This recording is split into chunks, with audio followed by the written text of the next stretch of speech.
request protocol to escort His Excellency. La Asamblea escuchará. The Assembly will hear an address by the Prime Minister of the Islamic Republic of Pakistan, His Excellency Imran Khan. May I request protocol to escort His Excellency. I have great pleasure in welcoming His Excellency Prime Minister of the Islamic Republic of Pakistan, and I invite him to address the General Assembly. Bismillah ar-Rahman ar-Rahim. Iyyaka na'budu wa iyyaka nasta'in. Mr. President, Honorable Secretary General, Excellencies, ladies and gentlemen, I feel honored today to represent my country at this forum of world leaders, where we have a chance to discuss problems that the world is facing. I want to talk about a lot of problems, but just 4 today. And I especially came to this forum despite a difficult time in my country, facing challenges. I would not have come, but because I feel that there are some very urgent problems which the world must address. So first of all, I start with climate change. So many leaders have talked about climate change. But Mr. President, I feel that there is a lack of seriousness. Perhaps world leaders some of the leaders who can do a lot, do not realize the urgency of the situation. We have a lot of ideas, but as someone said, ideas without funding is mere hallucination. Pakistan, I'll give you start with my own country. Our country is amongst the top 10 nations in the world which are most affected by climate change. We depend upon our rivers. We are mainly an agricultural country. And 80% of the water in our rivers comes from our glaciers. The glaciers not just on the Pakistani side, even India. The 80% of the water in Ganges and the Indian rivers also comes from the glaciers, from the Himalayan glaciers, Karakoram, Hindu Kush. And these glaciers are melting at quite a rapid pace. We detected already 5,000 glacial lakes in our mountains. And if this keeps going, if nothing is done, we are scared that humans are facing a huge catastrophe. In my country, when my party came to power in the province of KP, we planted 1 billion trees in 5 years. Now we've set ourselves a target of 10 billion trees in Pakistan. Idea being to counter the effects of global warming. But one country cannot do anything. This has to be a combined effort of the world. My optimism comes from the fact that humans, the Almighty has endowed humans with great powers. We can do anything, provided our survival instinct is stirred up. And this is really what I hope that the United Nations will take a lead in this. There must be more emphasis richer countries must be pushed. Countries that are responsible for, mainly are responsible for greenhouse gas emissions. They must be pushed because our country contributes minuscule amount to greenhouse gases. So I feel that the United Nations must take leadership in this. My second issue for me right now is even more critical. Mr. President, every year, billions of dollars leave the poorer countries and go towards rich countries.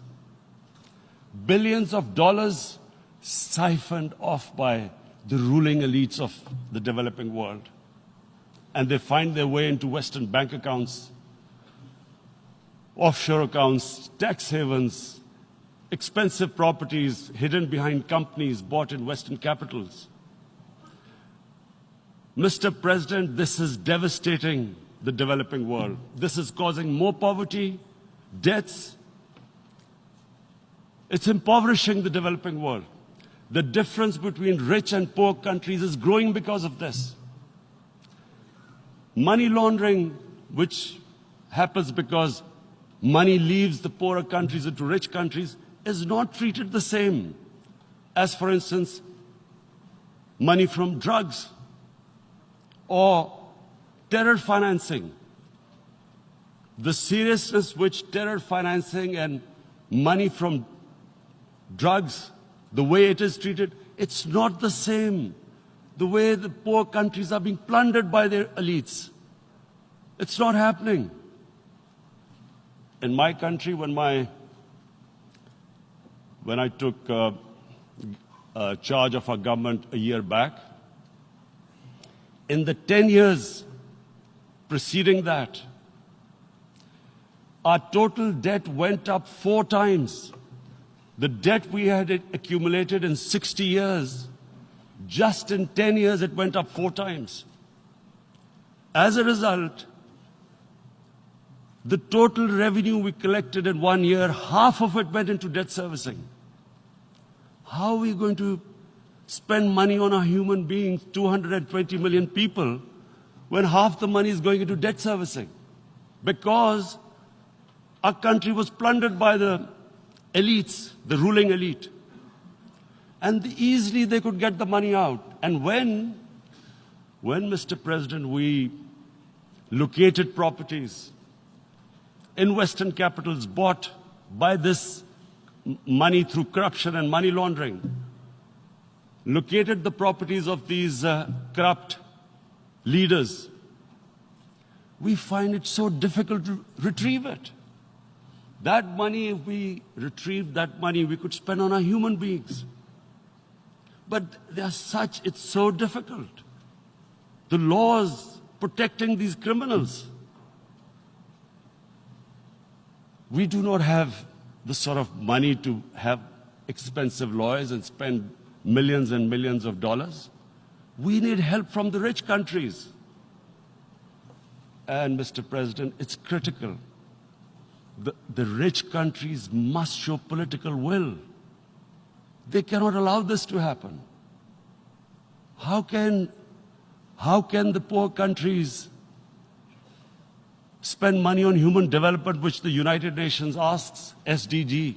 How are we going to do it when this money can easily leave our countries?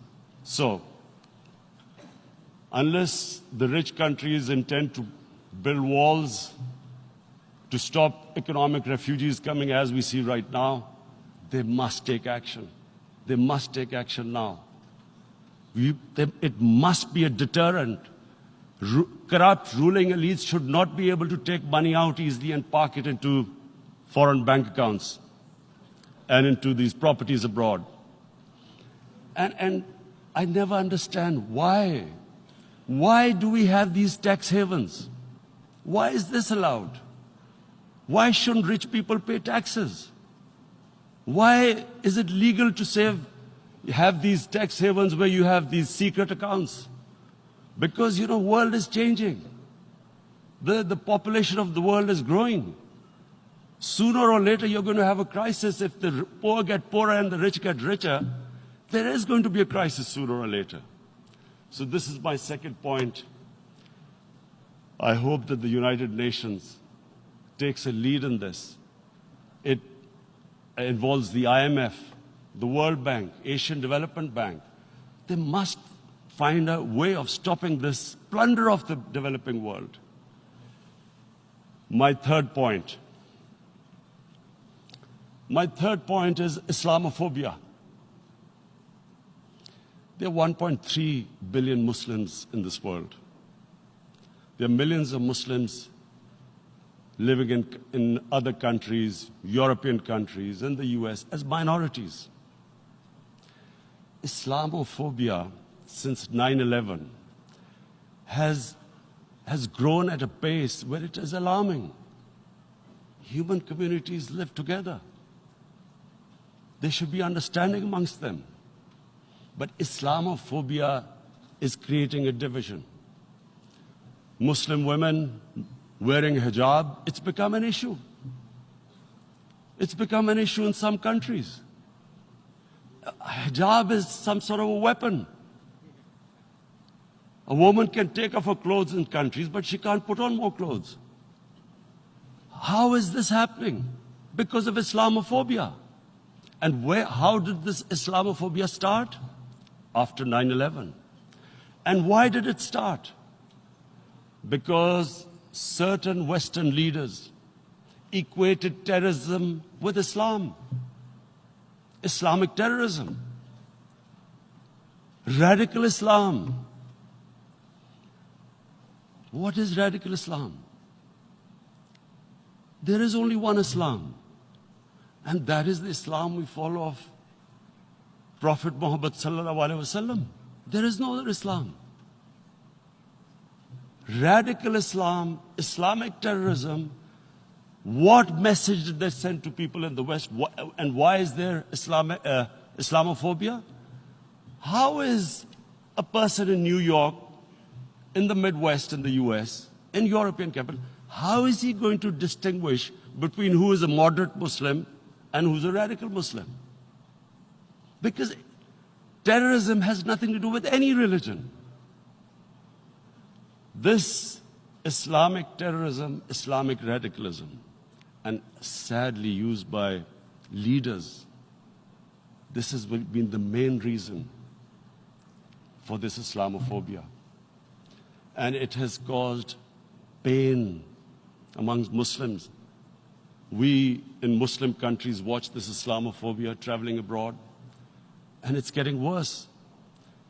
And may I just say, Mr. President, that in European countries, it is marginalizing Muslim communities. And we all know that marginalization leads to radicalization. Some of the people who ended up as militants in Syria and other places were from marginalized Muslim communities. And my point here is that we must address this issue. I'm sad to say that we Muslim leaders have not addressed this issue either. After 9/11, when this thing came about war against radical Islam, rather than Muslim leaders trying to explain to the West that there is no such thing as radical Islam, in all human communities, they are radicals. They're liberals and rest are moderate. All human communities, Christians, Jews, everyone has it. But Islam is not radical, neither Judaism, neither Christianity, neither Hinduism. No religion preaches radicalism. The basis of all religion is compassion and justice, which differentiates us from the animal kingdom. But unfortunately, the Muslim leadership was so scared of being called radical Islam that all of them became moderates. In Pakistan, we were in the eye of the storm, and our government coined a phrase called enlightened moderation. No one knows what it meant. But everyone started putting on Western suits that they were moderates, started speaking. Even those who didn't know English would speak English because they were moderates. No one had a clue what it was. Because we, in the Muslim world, did not explain to the West that there is no such thing as radical Islam. One of the reasons why, after 9/11, Islam was supposed to be equated with terrorism was suicide attacks. Because the 9/11 bombers did a suicide attack, all sorts of theories came up that the Muslims are involved in suicide attacks because they will get virgin in heavens. Some came up with, what about women, suicide attackers? So this bizarre thing happened. No one explained. Suicide attacks and Islam were equated. No one did research that before 9/11, the majority of suicide attacks in the world were by Tamil tigers, who were Hindus. No one blamed Hinduism, and quite rightly. What has Hinduism got to do with what desperate people were doing in Sri Lanka? We all know we've seen films about Japanese kamikaze pilots at the end of the Second World War doing suicide attacks. No one blamed the religion. But here we were trying to prove we were moderates and not explaining to the West. But the most important thing I wanted to say here today, in explaining this Islamophobia, Mr. President, and I feel it's very important because I've spent, because of I played professional sport in England, I spent a lot of time there, so I know how the Western mind works and how West views religion. So where the misunderstanding about Islam came. And one of the reasons it caused Islamophobia. That was, in 1989, this book was published, maligning, insulting, ridiculing our Prophet Muhammad sallallahu alaihi wasallam. And there was a reaction in the Muslim world. The West couldn't understand what was the problem. Because in the West, because I have spent so much time in the West, religion is perceived completely differently. They don't look upon religion like we do. And so, Islam was supposed to be an intolerant religion. It was against freedom of expression. And Islam took a real beating 30 years ago. I still remember it became a watershed. And every 2 or 3 years, someone would malign our Prophet, peace be upon him. There would be a reaction by the Muslims. And again, it was Islam, an intolerant religion. Again, this time,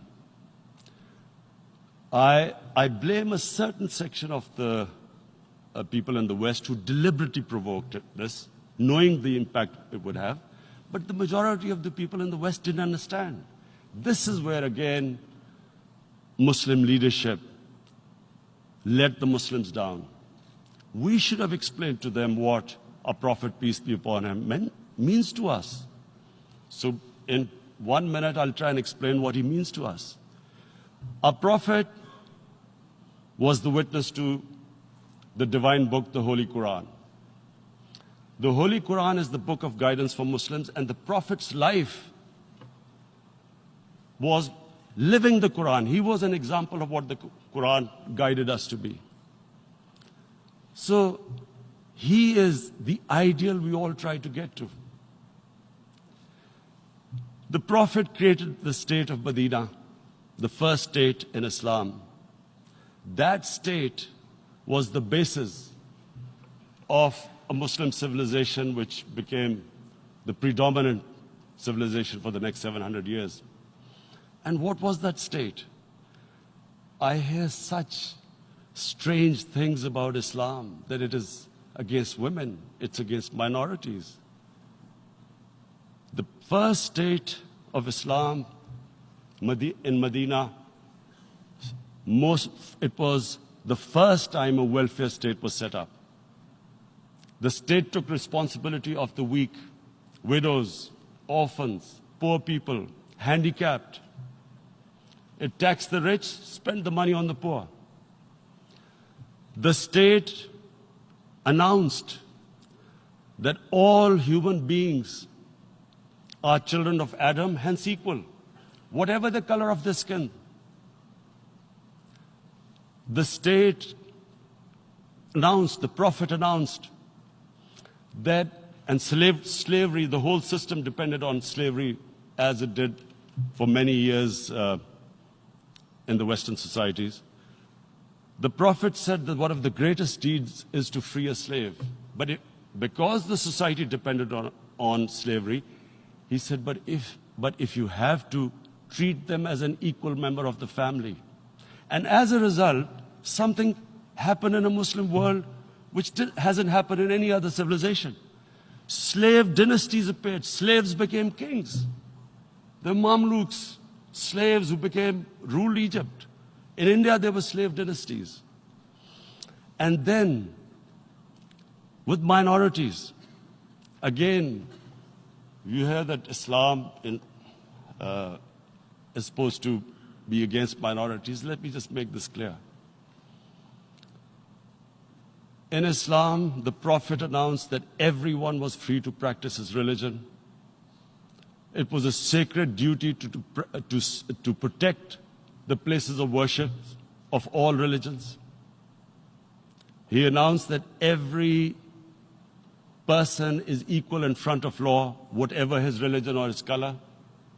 And this incredible case, and I always quote this, that the fourth Khalifa, the head of state of Medina, he lost a court case against a Jewish citizen.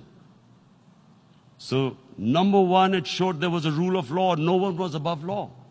And number two, that a Jewish citizen was an equal citizen. So, Mr. President, when a Muslim society is unjust to its minorities, it is going against the religion of Islam and our Prophet, peace be upon him. So, it is important to understand this. The Prophet lives in our hearts. When he's ridiculed, when he's insulted, it hurts. As we human beings understand one thing, the pain of the heart is far, far, far more hurtful than physical pain. And that's why the Muslims react. And I always thought that if I ever had the stage, I would try and explain this to the world community, especially to the Western community, because having lived in the Western community, people didn't understand this. When I first went as a teenager to England, there was a comedy film on Jesus Christ. It's unthinkable in Muslim societies. So we need to explain that, look, in a human community, we must be sensitive to what causes pain to other human beings. We have,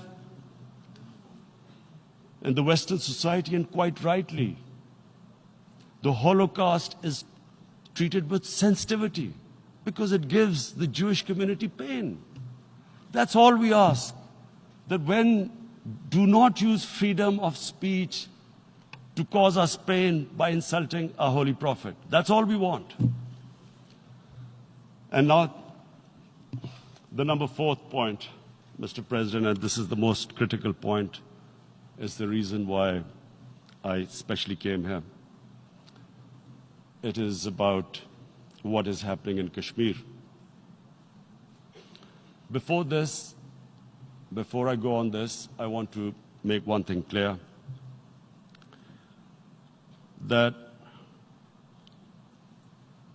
when we came to power, my first priority was that Pakistan would be a country which will try its best to bring peace.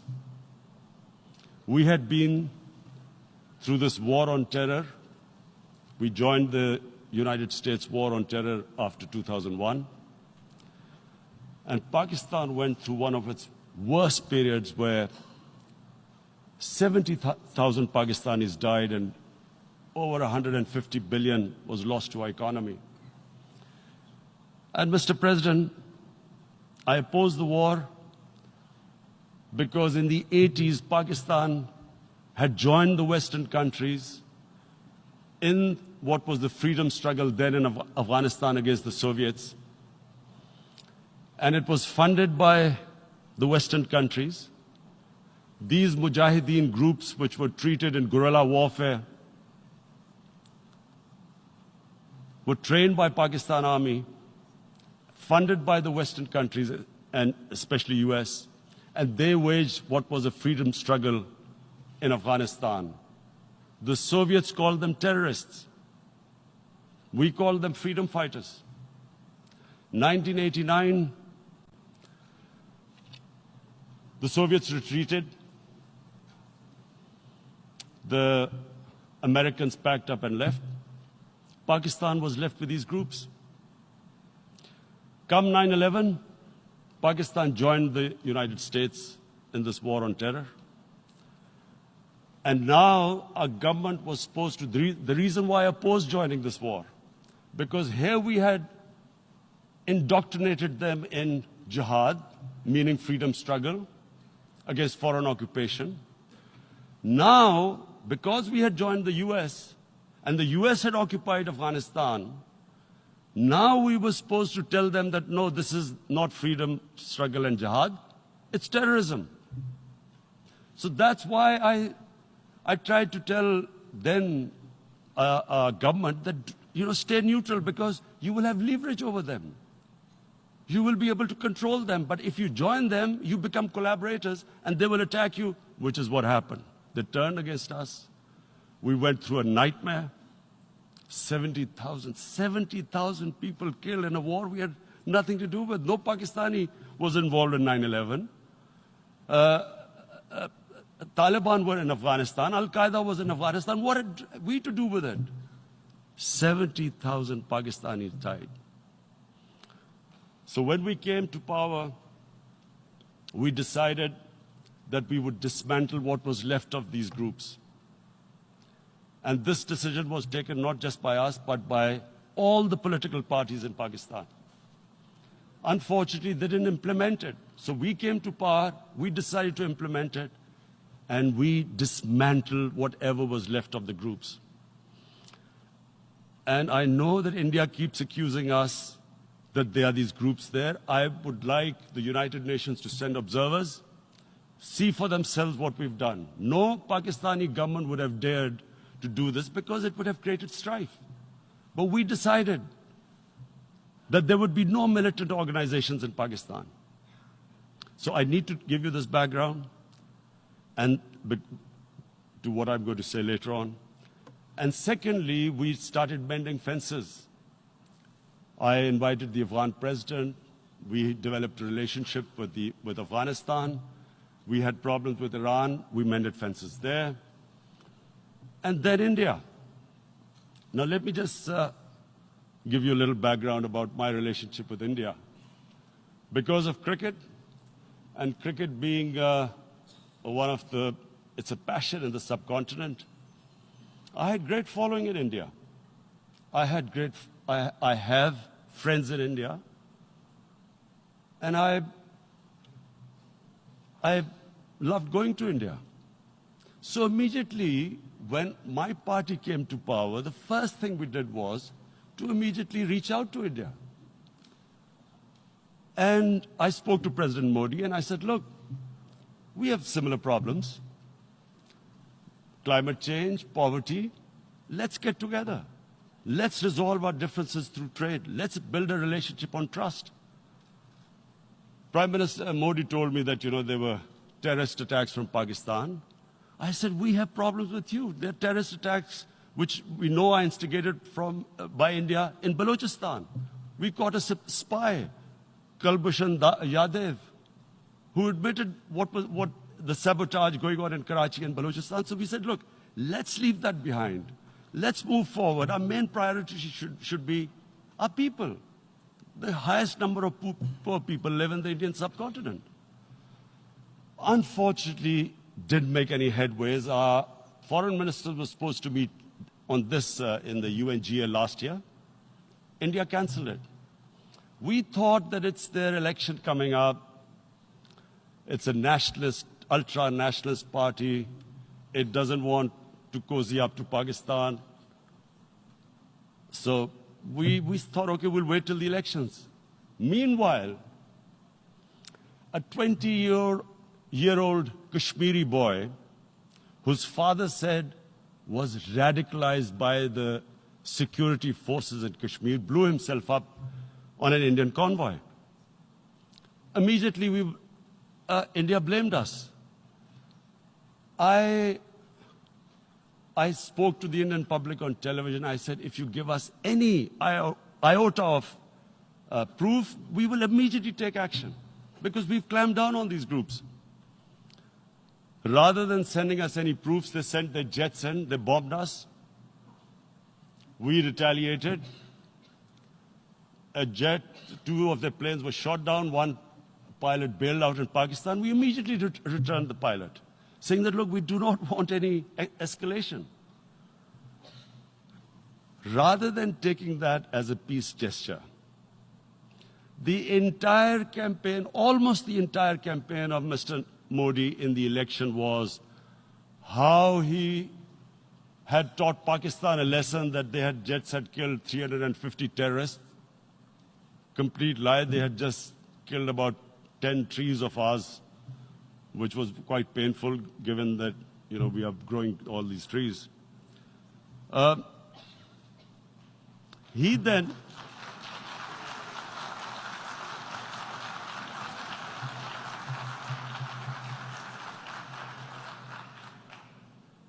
the election campaign, Mr. Modi used words like, this is just a trailer, the movie is about to start. I went into Pakistan and taught them a lesson. This was the election campaign. Okay, so we thought, us politicians make all these statements to win elections. So, okay, after elections, we'll get back to our normal relationship. Well, the moment the elections ended, we approached India, no response, but then we discovered they were trying to push us in the FATF blacklist to bankrupt us. That's when we realized there was an agenda. And that agenda became obvious on the 5th August when India went against 11 United Nations Security Council resolutions, which say that Kashmir is a disputed territory and the people of Kashmir have the right of self-determination. They went against that. They went against Simla Accord, which is about bilateral, sorting out our differences through bilateral means, went against that. They actually went against the Indian Constitution. Illegally, they revoked Article 370, which gave Kashmir the special status. They got an extra 180,000 troops there. Total number of security forces in Kashmir now are 900,000. And they put 8 million people of Kashmir under curfew.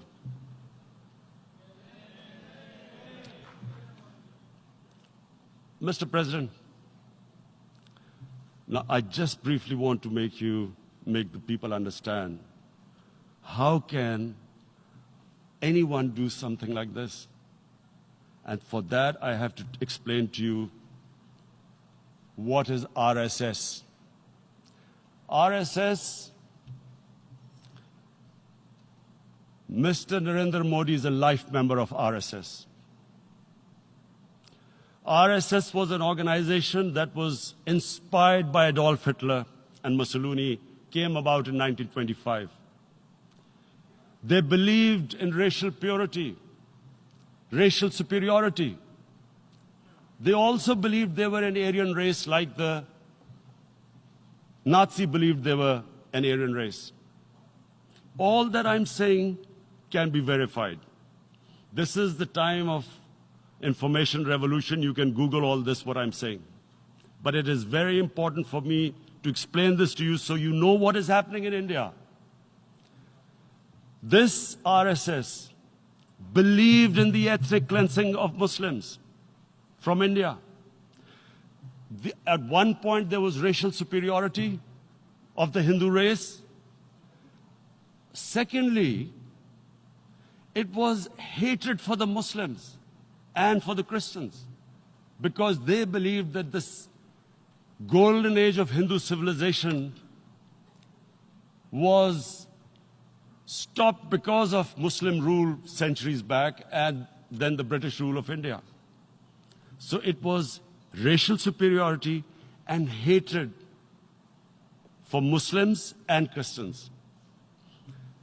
This is openly stated. You look at the founding fathers of RSS, Golwalkar and Savarkar. Just Google them and you'll find out. And this ideology of hate is what murdered the great Mahatma Gandhi in 1948. It was this ideology of hate that made Narendra Modi in 2002 do a pogrom against Muslims in Gujarat when he was the chief minister. He allowed 3 days for these RSS goons who were inspired by the Hitler brown shirts. They actually wear brown shirts. This RSS, the Congress Home Minister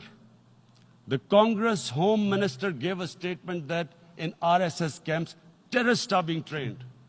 And these terrorists butchered 2,000 Muslims and 150,000 Muslims were made homeless. Narendra Modi could not travel to the US because of that. And I need to make you understand this background before I explain to you that what sort of a mindset would lay siege to 8 million people with 900,000 troops. Women, children, sick people, locked in as animals. In fact, of what I know of England, a lot of noise about it. These are human beings.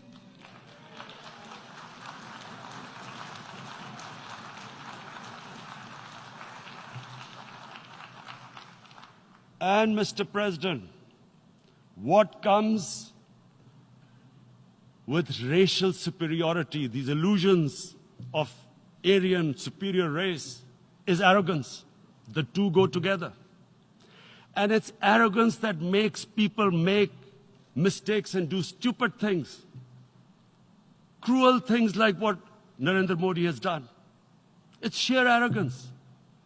And it's arrogance that has blinded him from the fact that what is going to happen when the curfew is lifted.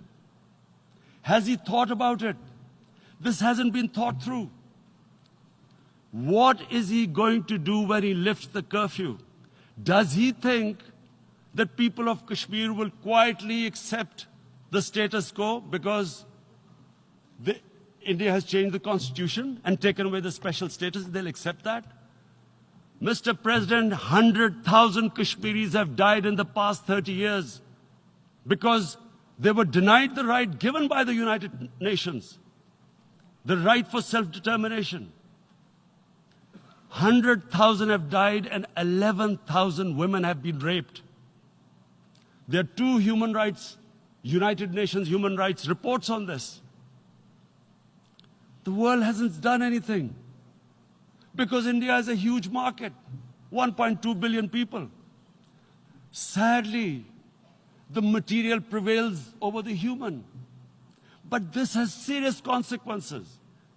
Again, I repeat, that's why I'm here. Look,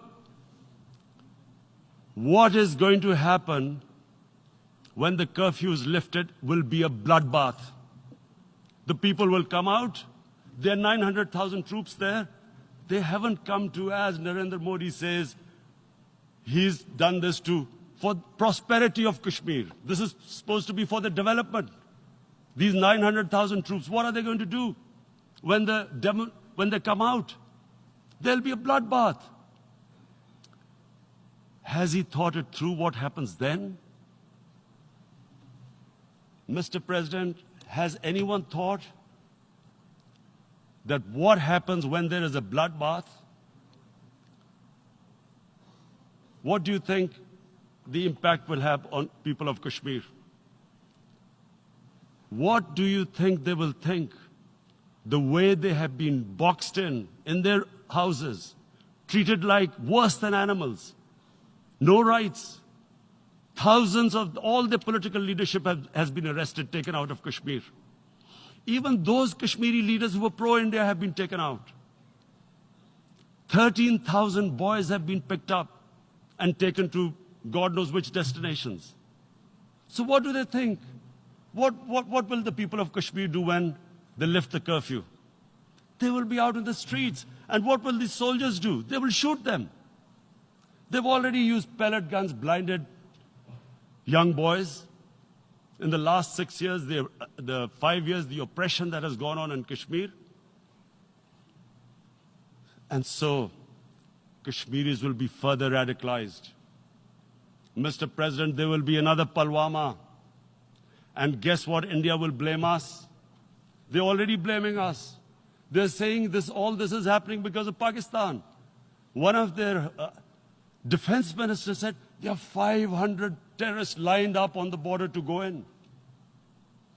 Why would Pakistan send 500 terrorists when there are 900,000 troops? What impact are they going to make? What will they do? And why would? Don't we know that the moment there is some terrorist attack, all that will happen is there will be further cruelty and oppression of the people of Kashmir. We will just give the 900,000 troops to further crush the people of Kashmir. And then we'll give the Indian government an excuse that, look, Pakistan is a terrorist state, and this mantra that has gone on, Islamic terrorism. The moment you use this catchword, Islamic terrorism, the whole world turns away. No one talks about human rights. You can do whatever you want, which is what has happened in Kashmir, because they keep using this word, Islamic terrorism. And this is what they're doing right now. What do we benefit from further increasing the cruelty on the people of Kashmir? And why would we want this? But there is no other narrative left for India. As when they lift the curfew, whatever happens, Pakistan will be blamed, and there is always a danger of another Pulwama. They might come and bomb us again, and then another cycle might start. And what does Narendra Modi think? That 180 million Muslims of India are thinking right now.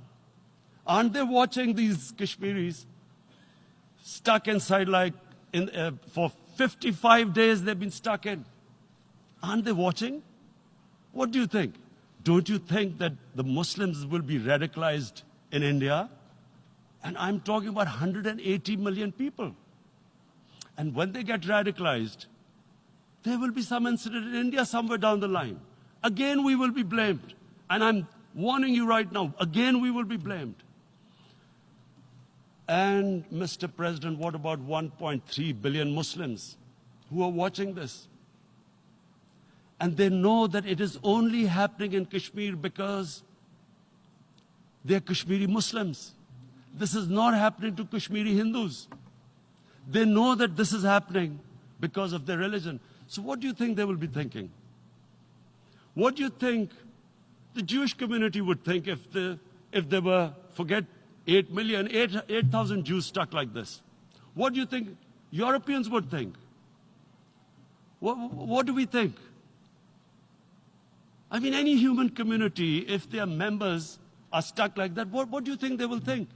Are we a children of a lesser God? Is it not going to cause us pain? And then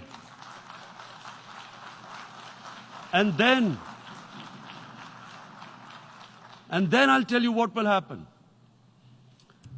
People will, in the 1.3 billion Muslims, someone will pick up arms.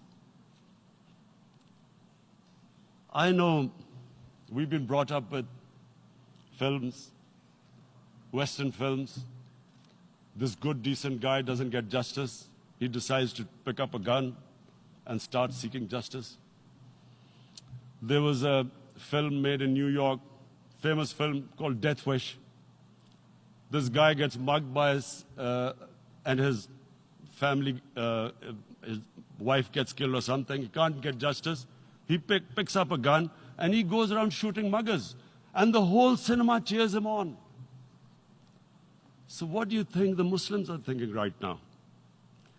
If there is a bloodbath, there will be Muslims becoming radicals, not because of Islam, but because of what they will see, that there's no justice when it comes to Muslims. There were Rohingya Muslims, Myanmar, who are, God knows, almost 1 million people out, ethnic cleansing. What was the response of the world community? So what do you think will be the response of 1.3 billion Muslims? I picture myself. I'm in Kashmir. I've been locked up for 55 days. I have heard about, and there are rapes, Indian Army going into homes, soldiers. Would I want to live this humiliation? Would I want to live like that? I would pick up a gun. You're forcing people. You are forcing people into radicalization. When people lose the will to live, what is there to live for? And this is what, if you can do this to human beings, you are actually radicalizing people. And so, Mr. President, I want to repeat here, this is one of the most critical times. There will be a reaction to this. Pakistan will be blamed. 2 nuclear-armed countries will come face to face like we came in February. And before we head in that direction, the United Nations has a responsibility. This is why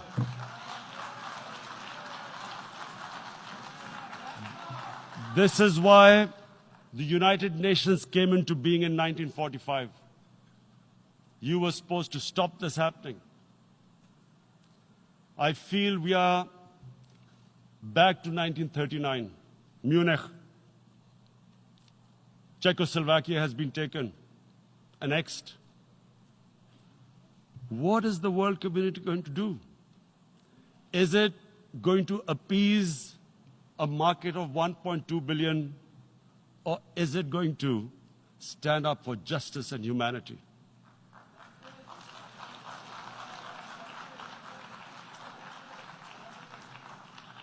If this goes wrong, you hope for the best, but be prepared for the worst.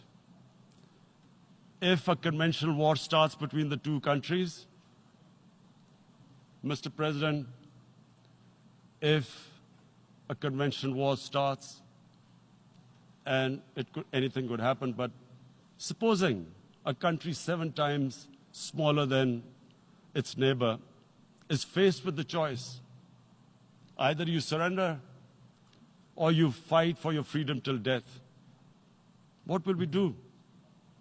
I ask myself this question. And my belief is, La ilaha illallah, there is no God but one. And we will fight. And when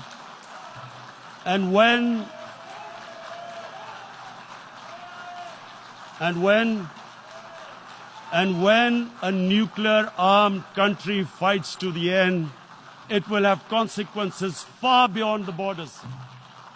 It will have consequences for the world, which is why I repeat I'm here. Because I'm warning you, it's not a threat. It's a fair worry that where are we headed? And I've come here to tell the UN, you've got to, this is a test for the United Nations. You are the one who guaranteed the people of Kashmir the right of self-determination. They are suffering because of that. And this is the time. This is the time not to appease like in 1939 appeasement took place. This is the time to take action. And number 1 action must be that India must lift this inhuman curfew, which has lasted for 55 days. It must free all political prisoners, and especially those 13,000 boys that have been picked up. Parents don't know where they've disappeared. And then the world community must give the people of Kashmir the right of self-determination. Thank you. En nombre de la Asamblea General agradezco. On behalf of the General Assembly, I would like to thank His Excellency, the Prime Minister of Pakistan, and I ask protocol to escort His Excellency. La Asamblea escuchará un discurso.